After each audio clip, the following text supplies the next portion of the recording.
Gloves, one of my favorites. Let's see. Let's just start on the thin stuff. So I like the mechanics. They're really not that warm, and they're terrible once they get wet. But I usually carry a pair just kind of in a pocket or a tank bag or something nearby for tooling, wrenching, making a fire, whatever.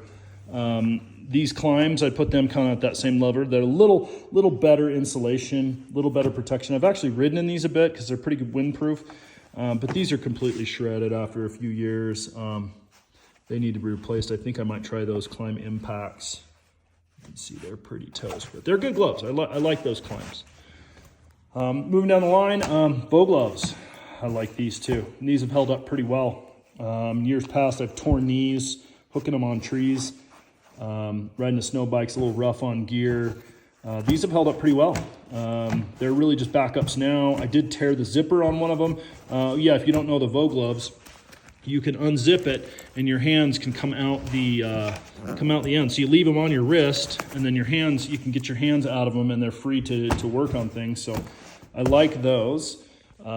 These are an old favorite too. These are a Climb. I think they're called the Togedy. Let's see. We can read it. Togedy. Completely worn out now. They're pretty warm. They're still waterproof, but you can see they're just all tore up. So those are good backup and loaner gloves. These are a little warmer, I'd say, than these. I forget what these are called. Oh, can't read it. Sorry. Apparently these are not fireproof. They got melted next to a fire. And I've worn them a lot since that day, and they still work, although I can't cinch up this side.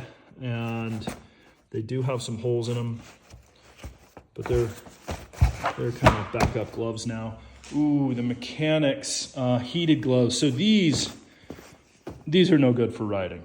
They're too thick. They're too stiff. Actually, when I'm in them, my grips are so wide, my fingers are so wide apart that even on the snow bike, I have trouble grabbing the throttle and in the gap that I have. It's so small, it literally will not fit from here to here. So they're not really for riding, but they are the warmest. They're heated. They're incredible. They're really for working with tools. They're literally like an impact style heated, super insulated gloves. So those I use on the coldest days, really more for just warming my hands back up or even snow blowing or projects, things like that. Here's the pairs I'm currently using. This is kind of the three go-tos. This is my newest pair. These are heated and these are great, but I've learned, what are these? The Inversion GTX HTD.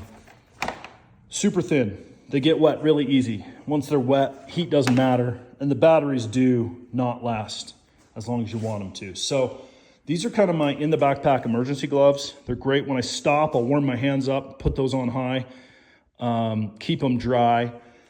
These are kind of my ride out gloves and ride in gloves.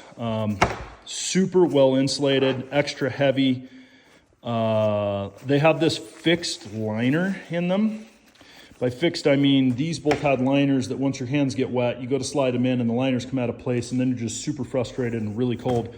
This liner's fixed. You can put your hand on top or on bottom of the liner, which means you can get extra insulation on top of your hand or in the palm of your hand. Well, if you got heated bars, of course you want it on top. And so those are good gloves. Those are my go-tos. This is kind of what I've been riding in once I get to location. They're just a little thinner. They're still real warm, but they're light. And on a not so cold day, I'll actually wear those all day. So I think that's kind of the run through on gloves.